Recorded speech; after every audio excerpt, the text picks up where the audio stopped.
అందరు పట్టుకోండి అమృత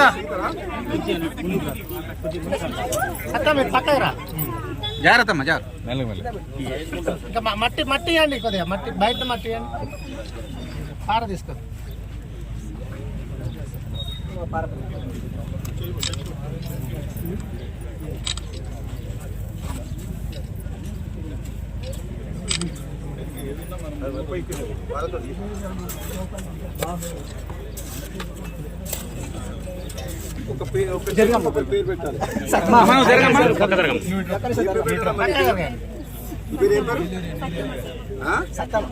సత్యమనా ఈ పేరు చెట్టు పేరు సత్యమ్మ దీన్ని నీళ్ళు పోయి సాదే బాధ్యత నీదే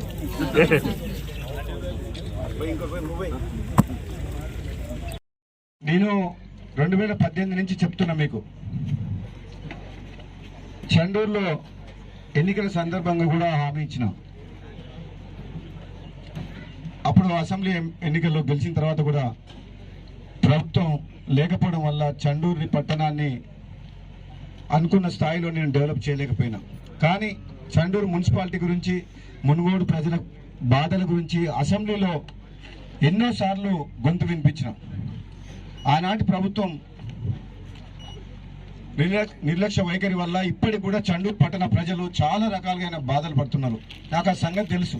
ఎందుకంటే మున్సిపల్ ఎన్నికల సందర్భంగా సందు ఇల్లు తిరిగిన మనిషి నేను.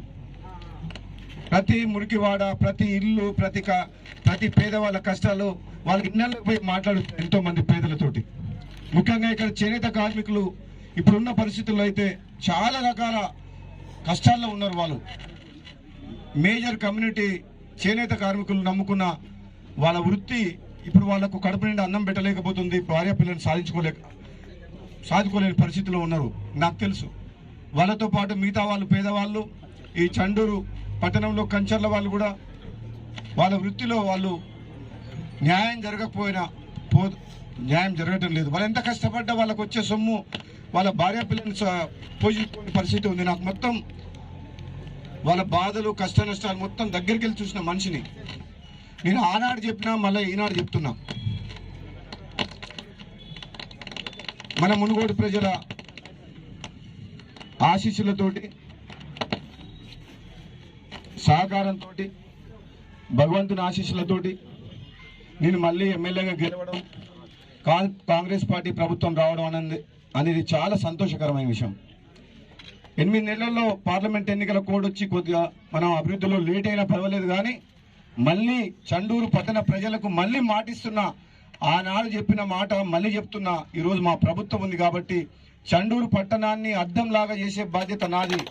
అదే సెంటర్లో ఆనాడు చెప్పినా మళ్ళీ ఈరోజు చెప్తున్నా. ఒక మంచి కార్యక్రమం కొబ్బరికాయ కొట్టుకొని మనం ఈరోజు ప్రారంభోత్సవం చేసినాం. నేను రాజకీయాలకు వచ్చింది, ఉన్నది, పోరాటం చేసింది, గెలిచింది ఇది కేవలం ప్రజల కోసం. ఆనాడు తెలంగాణ ఉద్యమంలో పనిచేసిన, ఈనాడు తెలంగాణ అభివృద్ధి కోసం పేదల పక్షాన పోరాటం చేసి నేను మీ అందరి నమ్మకాన్ని వమ్ము చేయకుండా ఈసారి మాత్రం రాబోయే కాలంలో మాత్రం ఎటువంటి పరిస్థితుల్లో కూడా మునుగోడు నియోజకవర్గ అభివృద్ధిలో మాత్రం రాజీ పడే ప్రసక్తి లేదు. రాజకీయాలు 5 ఏళ్లకు ఒకసారి వస్తాయి.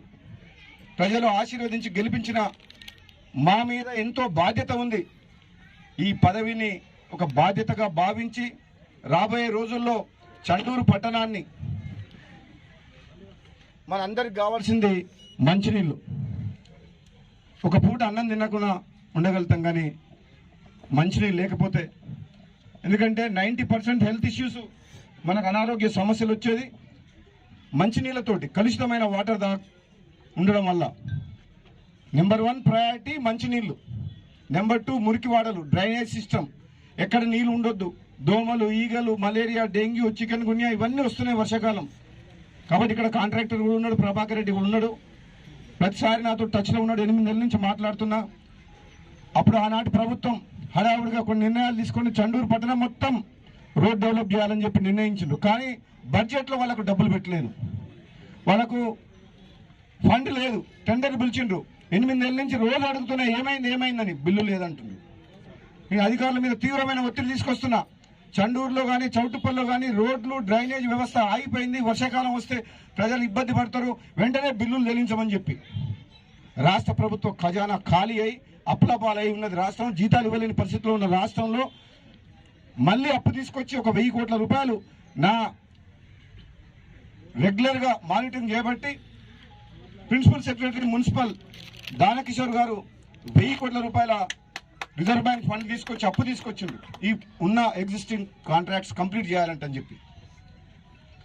త్వరలోనే రాబోయే వారం 10 రోజుల్లో కాంట్రాక్టర్కు మొత్తం పేమెంట్ చేయించి చండూరు పట్టణంలో ఇప్పుడు ఏదైతే ఇన్కంప్లీట్గా నడుస్తున్న వర్క్స్ ఉన్నాయో ఎంత వీలైతే త్వరగా అంత కంప్లీట్ చేస్తామని చెప్పి కూడా ఈ సందర్భంగా నేను చండూరు పట్టణ ప్రజలందరికీ కూడా మాటిస్తున్నాను. ఆలస్యమైనందుకు క్షమించాలని చెప్పి, అభివృద్ధి విషయంలో రాజీపడే ప్రసక్తే లేదని చెప్పి, రాజకీయాలకు అతీతంగా ప్రతి ఒక్కరిని కూడా అభివృద్ధి విషయంలో అందరినీ కలుపుకపోతామని చెప్పి కూడా మరొకసారి చెప్తున్నాం.